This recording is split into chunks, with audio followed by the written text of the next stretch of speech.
sure took your sweet time about calling me back. See, I got a TV station to run and a hotel. And look, I wanted to take some time to calm down and look at this thing clearly. Max, did you talk to Gabrielle?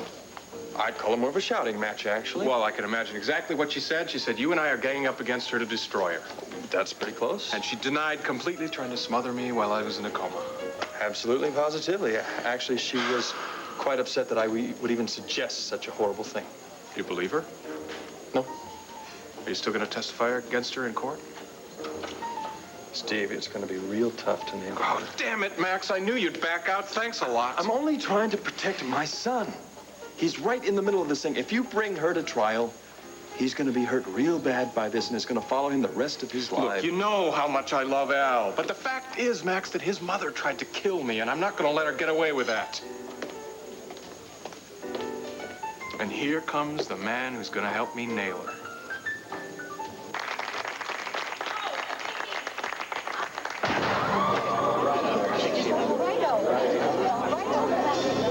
Let me through. Please, let me through. Folks, let's get back. Give us some air. Give us some air,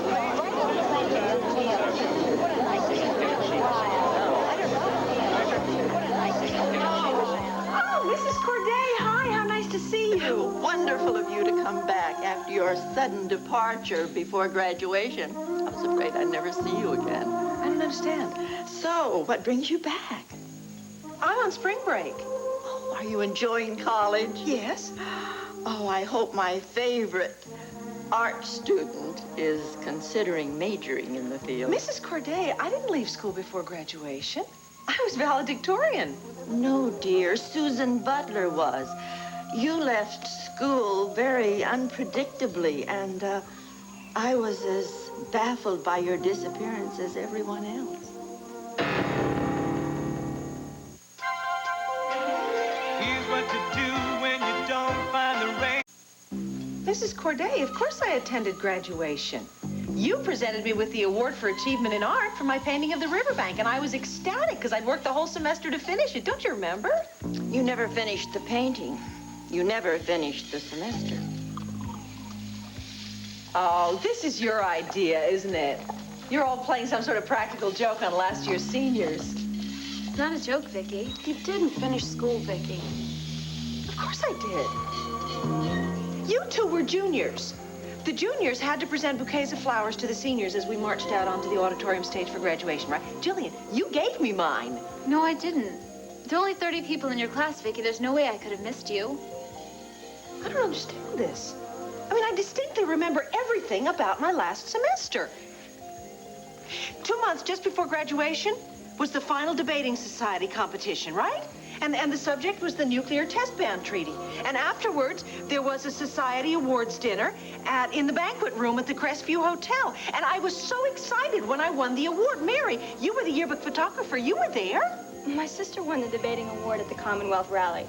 She replaced you on the debating team when you dropped out of school. That's impossible. I never dropped out of school. I have got the award in my bureau drawer at home. Liar. Liar. Liar. Vicky's a liar. Vicky's a liar. Liar. Vicky's a liar. Vicky's a liar. Vicky's a liar.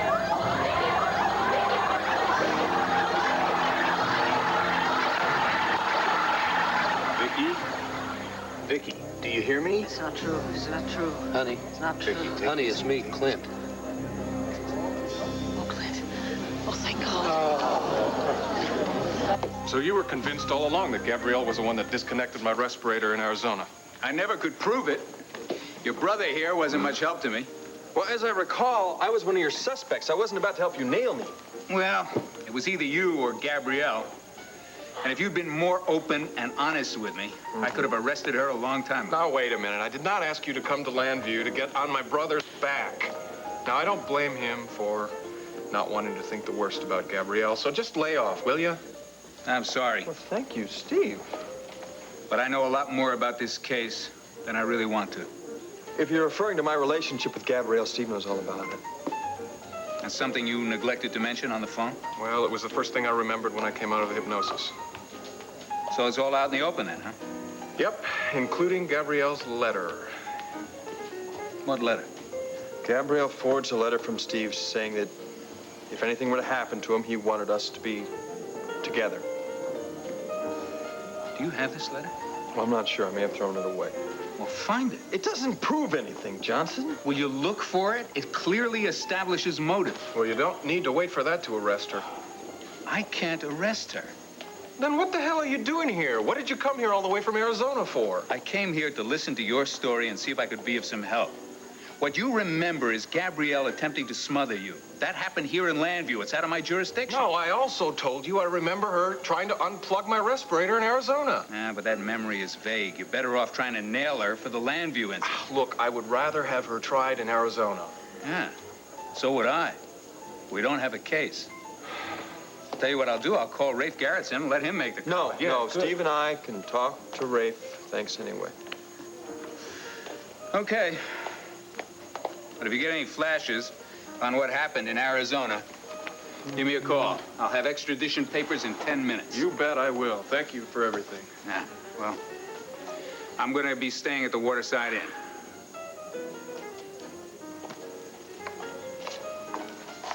Rob, can you get us a couple beers here? Sure. Steve, I think we should sit down and have a little talk. No, forget it, Max. There is no way that you are going to talk me out of having Gabrielle arrested. I'm sorry, but you're gonna have to tell me how you got stuck in an animal cage in a television studio. Thank you. Just plain stupid, I think, is probably the best way to put it. Now, wait a minute. I know better than that. Miss Sarah Gordon is one of the smartest women I know. Oh, about some things. But about others, I think I have a lot to learn. And what exactly did you learn in this case? Never go into a cage without a key, even if it is in a television studio. Uh-huh. I'll tell you, Cord, I have never felt so just foolish and helpless in my whole life. Sarah, helpless. Now, that would be quite a turn of events, now wouldn't it be? Yes, positively shocking, isn't it? I know when your sister told me that you were missing like that, I skipped a couple of heartbeats. You did? Yeah, I was really shaken up by the whole thing. I'm sorry, Cord. We shouldn't have... Hey, look, I guess one thing I learned from all this is that I should be more responsive to our dinner dates and keep them when I make them, and that I shouldn't take you for granted. Maybe I ought to find a way to put myself in peril more often. I think we can come up with a better idea than that, don't you? Ms. Gordon, excuse me. This came for you by express courier, and it was marked urgent. Oh, thanks, Bob. Sounds important. I guess so.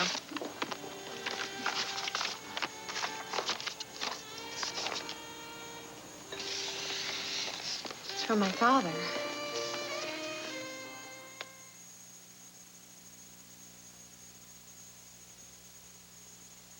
It was a long time after I left Plainview, Texas, before I found out what an English muffin was. And now we use them. Jimmy Dean muffin. We take a special-sized English muffin, put in a patty of Jimmy Dean. So where's it from? Kathmandu, Nepal.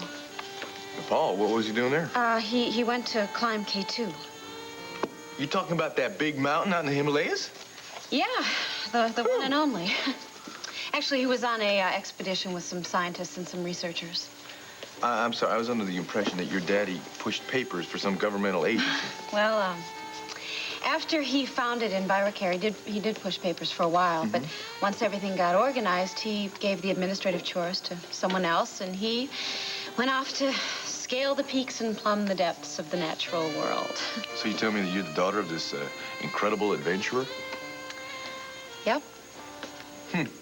So where's he going after Nepal? I don't know. Let me see. Landview? Hey. He's coming here. Cord, look, this is a wonderful dinner, and I'm very grateful to you for rescuing me, but I really have got to go find Megan. Oh, wait a minute. What are you going to do, run off to Philly this time of night all by yourself? No. She had to meet with her publicist at Holden Towers, and I want to go catch her before she takes off. Well, I don't understand why you can't have dinner now and meet her later. You got plenty of time to meet her. Look, I'm sorry. I know it's rude of me to just take off in the middle of this What is meal, it? but Is this one of these get even with court for running out all the time? No, of course not. I really... Fine. Prove it to me. Why don't you sit down, have a nice dinner, and then you'll talk to Megan later. If not, you just call her in Philly. Okay. Yeah, that's fine. Sure. Good. Now make sure you eat all your veggies or no dessert for you. Ha ha. All right, look, what's going on? How come you're not excited about your daddy coming here to Landview? No, I am excited. I'm really thrilled. You know, I haven't seen him in a long time. Look, Court, it's just that wherever he goes, he's like some fierce wind, and he just stirs up everything in his path. He sounds pretty incredible to me, and I, for one, am looking forward to meeting the man. Oh, yeah. He's incredible. That's for sure.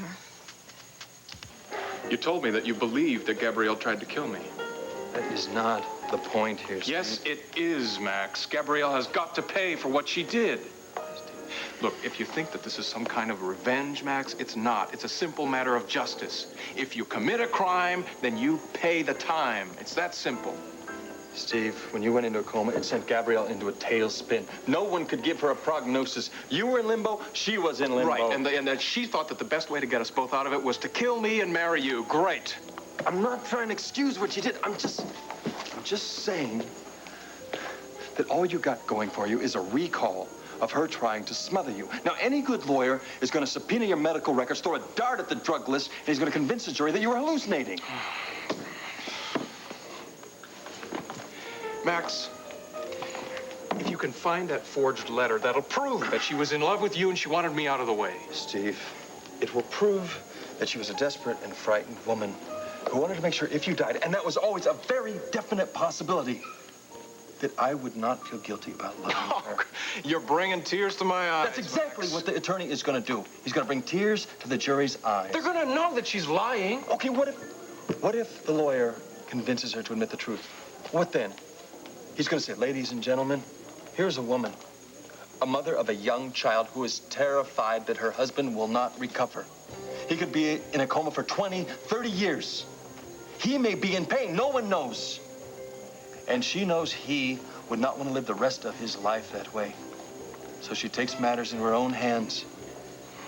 And when it comes down to the final moment, she can't bring herself to do it. There is not going to be a dry handkerchief in that courtroom. She's going to walk out of there a free woman. No, Max, I don't buy it. That's because you're too emotional about it, Steve. You're too involved. That's why I didn't call you yesterday. I had to take some time to pull back, clear my head, and take a rational look at this. Oh, damn it, Max. There's nothing rational about the fact that my wife tried to kill me. That's right. But what if she admits it, says she's sorry, and they acquit her? Then you've gone through all this pain for nothing. Why do that to yourself? Why do it to Al? Because she's guilty, Max, and the jury is going to convict her. That's why.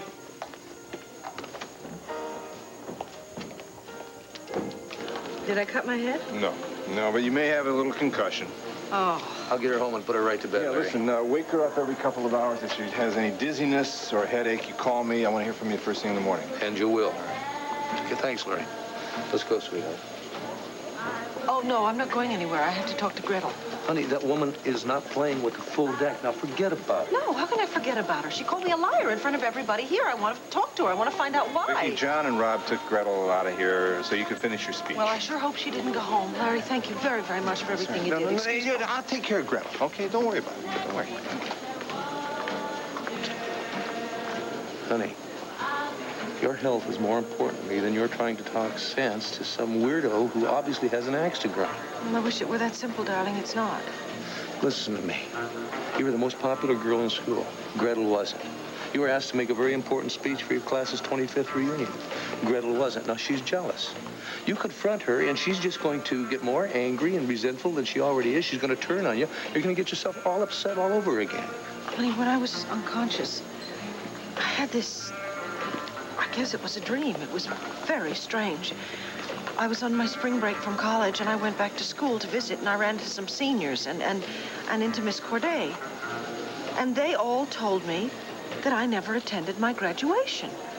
And then Mary Nelson told me that I never won the award for art achievement. She told me that her sister won the award. And when I argued with them, they all started shouting at me and calling me a liar, just like Gretel did earlier. Well, I'm no great shakes at interpreting dreams, sweetheart, but look around you. These people are all your friends. They look up to you. Now, it's pretty clear to me that this dream is just your reaction to Gretel embarrassing you. Maybe, but I still want to find Gretel and find out why she accused me of lying. All right, Gretel, the party's over. You've done enough damage. Why don't you just go home? You have no right to keep me out of my own reunion. Look, I don't know what the problem you have is with Vicky, but whatever it is, do it some other time. Get out of my way. Listen to me, Vicky slipped. She hit her head. She may have a concussion. It's minor compared to the suffering that she's caused me all these years. I've known Vicky almost all my life. She's never hurt anybody. Now, whatever this is between you and she, it's got to be in your imagination. I am not the liar around here, Larry. Your dear friend is. And if you don't believe me, stick around while I prove it. Around here, breakfast. Wait, Gretel, for your sake as well as Vicky's, don't push this any farther. Oh, now you're concerned for my welfare, huh? You made a fool of yourself, Gretel. Now, your friends might forgive you once, but twice I doubt it. Vicky is the one who's made a fool of everyone herself. Come on, it's time to go. All right. Maybe I'll quit while I'm ahead. And when I return to Palm Springs, I'm going to tell my sister to thank God that she outgrew the infatuation she had for you. What a nightmare to think you could have been a member of my own family. Gretel? Excuse me. Gretel? Vicky, all right, just let her go. I want to talk to her. She left. Vicky, she was so upset about interrupting your speech that she decided to go home so she wouldn't embarrass herself any further. But did she say why she did it? Well, she said a lot of things. Nothing made much sense. But then let me go after her and find out what's going on. You go home and you worry about yourself. Forget about Gretel. Larry, she called me a liar in front of everybody in this room, and nobody came to my defense. That's because everyone was so shocked by the whole scene, honey. Yeah, well, why is everyone avoiding me now? Anyone I go to says, I'm sorry, Vicky, and rushes away. I mean, if Gretel had attacked anyone else like that, I would have come to their defense. But then you're a lot more gracious than anyone else here. I'm starting to feel like Alice in Wonderland. Everybody else knows the terrain, but not me. Vicky, this is a major incident to you. It is a minor incident to the rest of these people. They came here. They want to forget everything. They came here to party, to rock and roll. Larry, I am confused. Maybe I should go home. No, wait a minute. There's somebody who will talk to me, and maybe he'll help me make some sense out of all of this. I can't concentrate on this stuff tonight. We will talk about this tomorrow, all right? Thanks.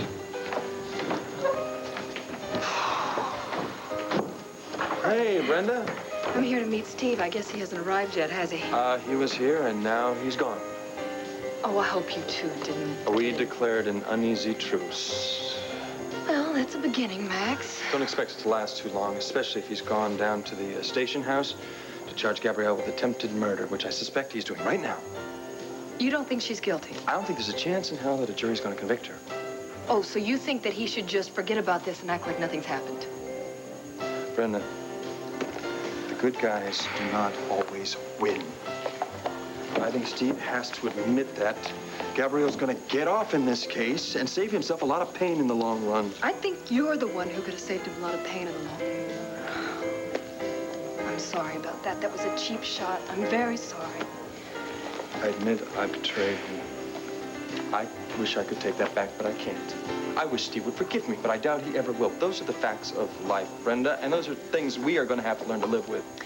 And Steve is going to have to find a way to live with the fact that his wife tried to murder him and she gets away with it. Now, you tell me where the justice is in that. If this goes to trial, it is going to turn into a nightmare. And in case Gabrielle gets off, the only one that's going to be hurt is Al. Now, you tell me, where is the justice in that? Oh, I can see that you're buying my logic just as much as Steve did. I know that you want to protect Al, and I just want to protect Steve. I don't know.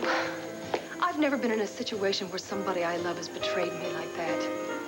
But I imagine that I would just be devastated, just like Steve is. I understand that. It doesn't mean he has to ruin his life and Al's. That's exactly what he's going to do. If he keeps going into this unless someone convinces him to let it go, then he will not listen to me. You're the only one that can save him from a lot of heartache and a lot of pain. That is Steve's decision. He's going to have to decide what is right for him. And whatever it is, I'm going to stand behind him. And I would have thought that you would too, Max. It's another one of those stupid battles he can't win, just like the family's farm. Well, this is a lot more important than 10 acres of sun-baked dirt. Well, it looks like he's going to lose this one if the people that he loves so much aren't even going to stand behind him.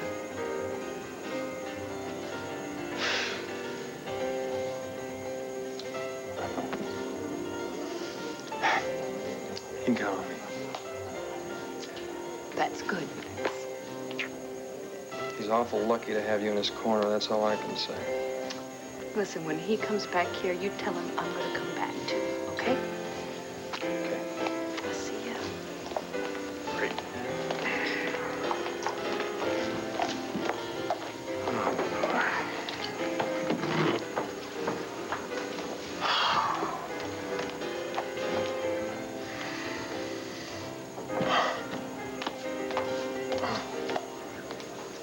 Hi, Max. How's it going? You ever hear the line about every cloud having a silver lining? Well, my silver lining just walked in.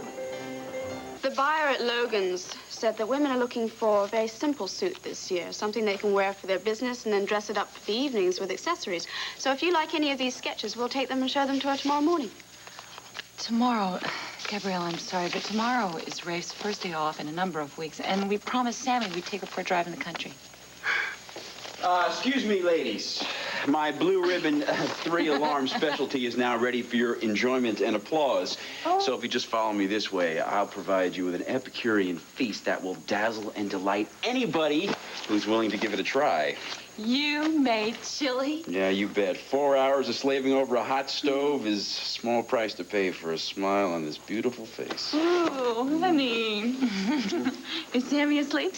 Yeah, the Sandman arrived about halfway through the story, so I just peeked at the ending to make sure it turned out happy, and then I headed for the chili beans. Oh, you sure know the best way to a girl's heart. Maybe we can have a happy ending of our own. Oh, you can bet your gold shield on it. Oh, what do you say we get started, huh? With you, kid. Delilah. Oh, I'm sorry. Shop's closed for tonight. You're welcome to join us, but no business talk at the table, please. Rafe, thank you for your delicious invitation, but I only need 10 more minutes of Delilah's time. Gabrielle, please, I'm so tired right now. I don't think I could tell you the difference between cashmere or polyester. I haven't seen my husband all day. Oh, if that is someone in a blue suit, you can tell him where to put his gold shield. Yeah, don't worry about a thing, okay? I'll send him packing. Hi there. Hi. Well, come on in. If you're not wearing a blue uniform, you're a welcome sight. Thanks. I'm sorry to bother you at home, but this can't wait.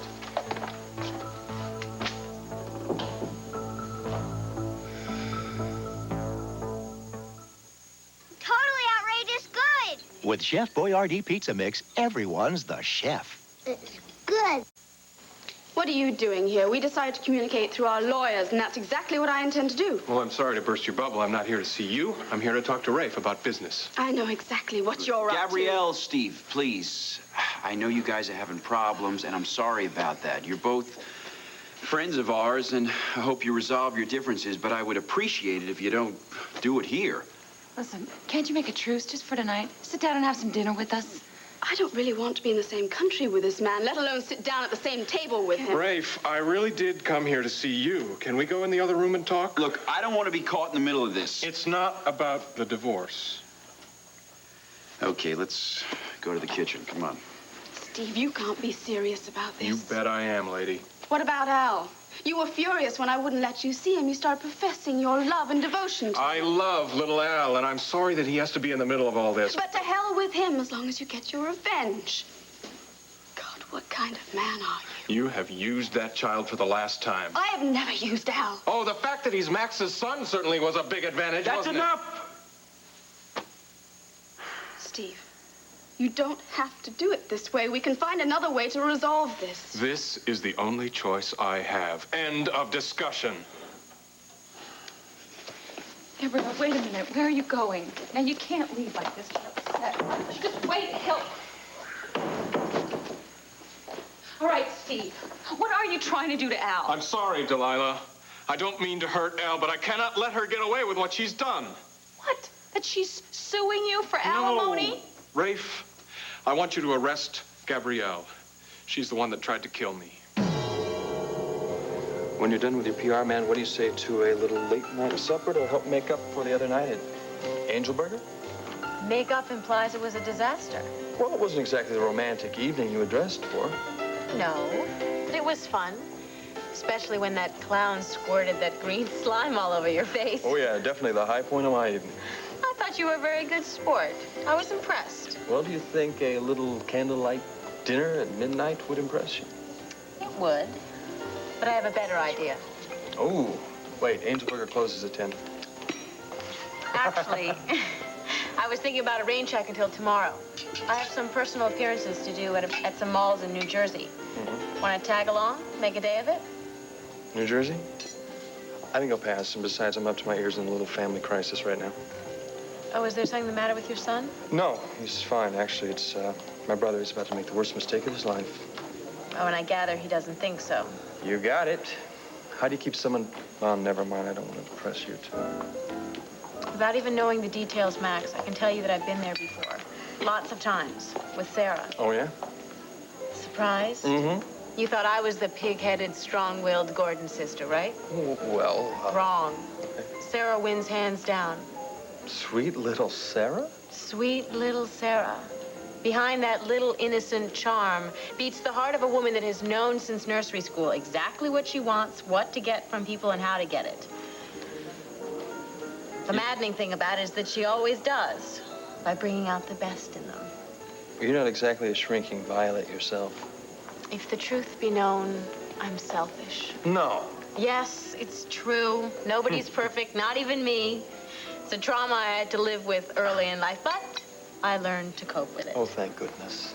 You always seem to get what your heart desires, though. And if I don't, watch out. You got me worried now. There's also something else that you should think about. It's impossible to change people, Max. You are what you are, and they are what they are. Just accept that and love them and try to keep them from making mistakes and just let things be the way they are. And what if they're dead wrong?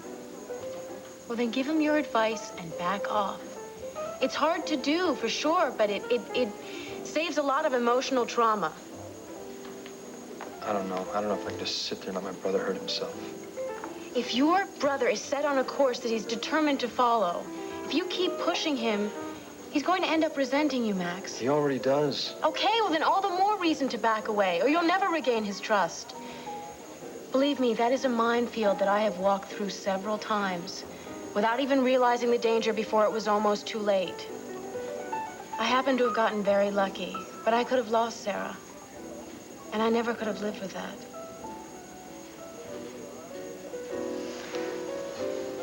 Tell me more about this trip to New Jersey.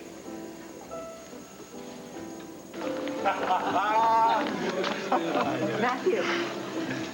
I was just about to go looking for you. Oh, Hi. you are more beautiful than ever. Now, how can that be? Oh, you're as charming as you ever were. That's because there's more of me than there ever was. I'm surprised you even recognized me. Actually, I heard your laugh first, then I turned around and saw that adorable face. You haven't changed at all. Oh, it's so good to see you. Oh, same here. Excuse me, fellas. Listen, I'm really very sorry that I missed your speech. Oh. But I was late again as usual. That much hasn't changed. Where are you living now? Oh, in Philadelphia.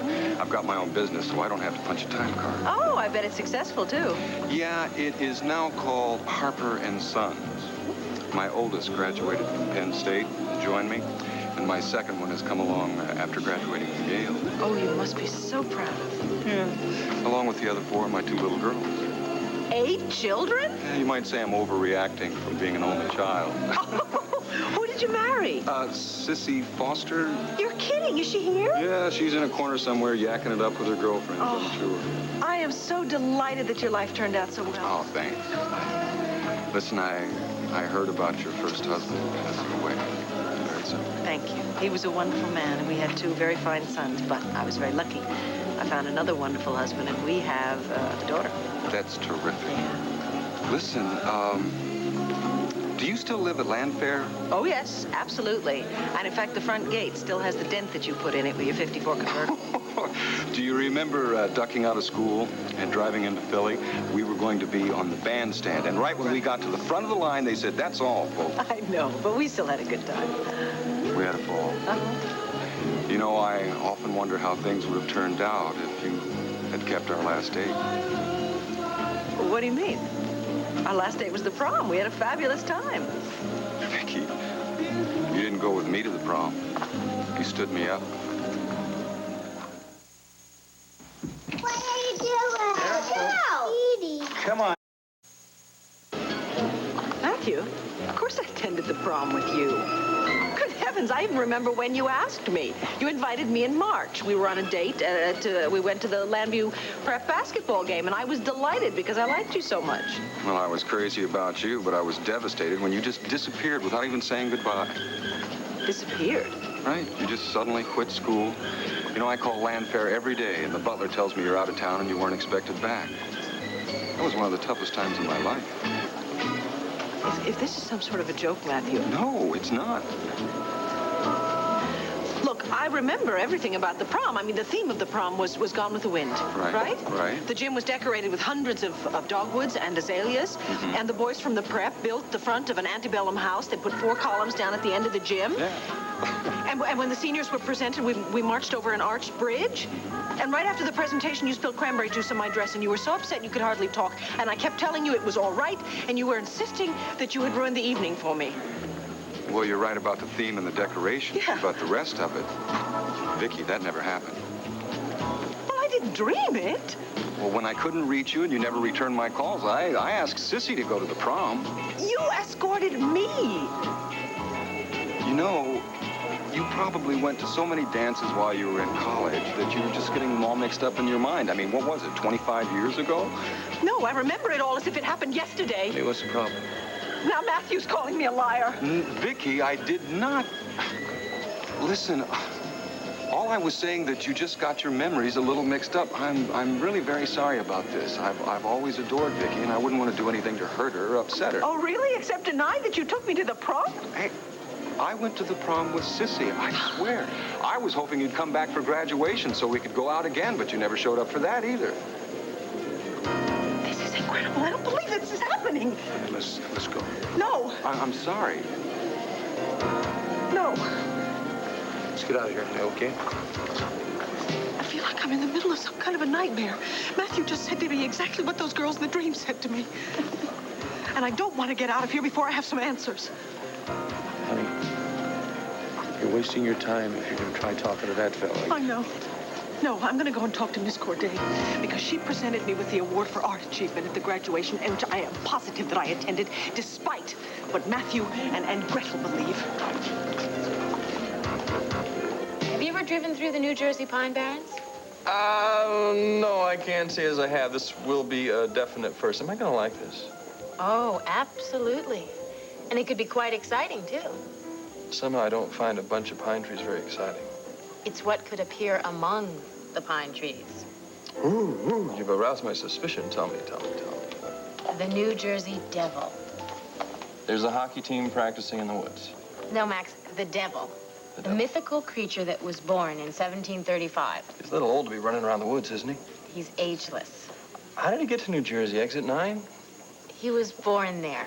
The 13th child of a woman who was so sick of having children that when she was delivering him, she cursed him and wished him to be a devil. So he's born a devil? No, he was born perfectly normal. Oh, okay. Soon afterwards, he grew this big, long mane. Little hooves replaced his little baby feet, and a wolf's head replaced his normal head. I hate when that happens. And then he grew up, sprang out of his mother's bed, and flew up the chimney. And was never seen from again. No, actually, he makes an appearance every 7 years. And in 1981, a young couple that were making out in a car happened to spot him. This could be our lucky year. Isn't there like a mall in Landview we can go to instead? Now, Max, are you afraid of the devil? Oh, me? No.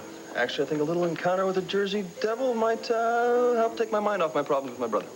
Might be just what I need. What time we leave? 9. Great. I'll pick you up. Nope. I'll pick you up. I'm driving. Are you a better driver than you are an actress? Bite your tongue, Max, or the devil will surely get you. Ooh. There's my PR man. Be out front, 9 o'clock, sharp. Sharp. Ooh. Gabrielle would not even consider murdering anyone, let alone you, her own husband. Steve, she was so upset while you were in your coma, she wouldn't try to kill you. I don't believe what you're saying. I didn't want to believe it either, Delilah. That's why I blocked it out of my memory for so long. You let the doctor hypnotize you right after you got out of the hospital. How come you didn't remember the incident then? Because it was too horrible to face. Oh, but now that she's asking for a lot of alimony, it just popped into your head again. Delilah, it all came back to me when Gabrielle and I had a fight and she threw a pillow in my face. Oh, how convenient. Look, Rafe, Detective Johnson was convinced that Gabrielle was the one that turned off my respirator in Arizona. He also knows that she's the one that tried to kill me in Landview Hospital. Who is Detective Johnson? He was a detective in Arizona who was working on the case. He came here to Landview to nail Gabrielle. Have you ever worked with this guy? Yeah, I worked with him, but I refused to believe that Gabrielle was guilty. She's not, Rafe. She can't possibly be. Oh, honey, just let me talk to Steve, okay? Oh, so you can plot against my friend? I'm not plotting against anybody. I just want to hear the facts. There are no facts. I have my memory, Delilah, clear as day. The doctor did say that you could be able to remember things that happened while you were in a coma, right? Yeah, and he could be lying, too. You ever think of that? Honey, could you get the phone, please? Look, Rafe, if you're going to let Delilah tell you how to do your job, then I'm just going to go over your head and go to the DA. Take it easy, Steve. I'm my own man, and you know that. But I need more to go on than the memory of a man in a coma. Oh, thank you very much. Hello. Delilah, I know you're exhausted and this is a bad time to call you, but I desperately need to talk to you. Are you at home? No, I'm at the Holden Towers. I'm on my way. I'll be right there. Honey, I've got to go out for a while. Where are you going? I've got to go help a friend. Bye. I'll be back. I'll be back soon. Listen, Steve, you got to have some kind of proof, a witness, something to back up your story. I told you everything I know, Rafe. This is not something that I would make up. You know me better than that. Even Max... There's something you can use. Now, Max told me that Gabrielle convinced that guard that was outside my room to go home early that night, the night that she tried to kill me. And if he can find that forged letter, then I'll have your motive for you. He can also clue you in on as to how strange she was acting, how afraid she was that Detective Johnson was going to find her out. Okay. I'll question the guard first thing tomorrow. That's the place to start.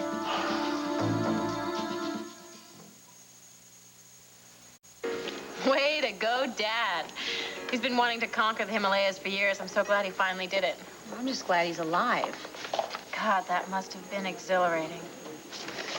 Maybe I'll join him on his next climb. Of course, I'd have to bring a camera crew along and all of the makeup and the wardrobe and... Sarah, I'm joking. Megan, why do you think Dad decided to cut his trip short? Well, he scaled the largest mountain in the world. What else is there to do in Nepal? Tour the jute factory? No, it's just that he usually goes from one expedition to another without taking any kind of a break. Well, he's been gone for almost 6 months. It's about time he came to visit his daughters. Well, aren't you anxious to see him? Yes, I am. Look, Meg, why don't you come and stay with me for a while? That way we could welcome Dad back together. Sorry, no can do. I have a big day tomorrow. I have to go home and prepare. But, Megan, I just thought that maybe... Listen, I have to go and make some very important personal appearances in New Jersey.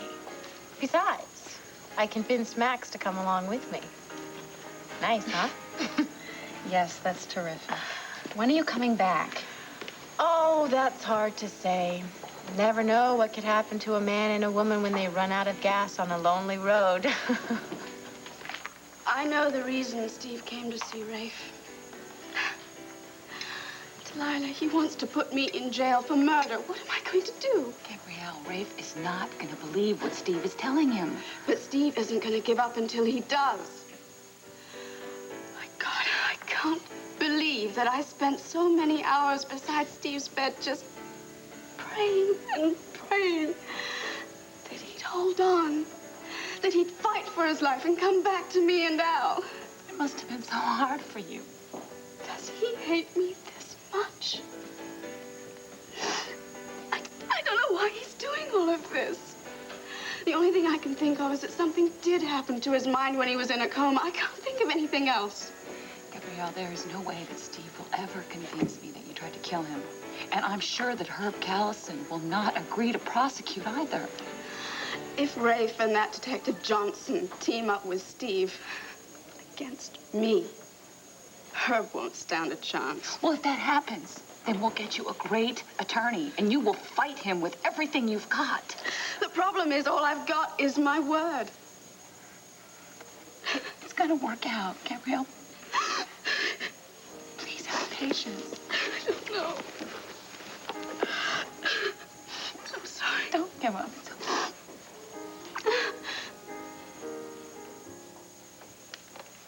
Oh, I think I may have found a way to defend myself. After all. Victoria, how are you feeling? I'll be fine once we clear up this mystery. What mystery? Well, for some reason, I seem to be the butt of some horrendous practical joke here this evening. First, Gretel accused me of lying, and now Matthew Harper flat out denies that he ever took me to the prom. And you see, I remember all these events very, very clearly. I remember the debate rally. I remember the prom. I remember the award ceremony. I remember the graduation. Why is everyone telling me that I never attended these events? Victoria, you didn't go to the rally, or the awards banquet, or your graduation. But I know that I finished the painting 2 weeks before graduation. I was so worried I couldn't get the paint off my fingers in time. I'm sorry, dear. You didn't finish the painting, and you left school in April. Thank you, Mrs. Corday. Let's go home, honey. What's going on, Clint? How can I remember things that didn't happen?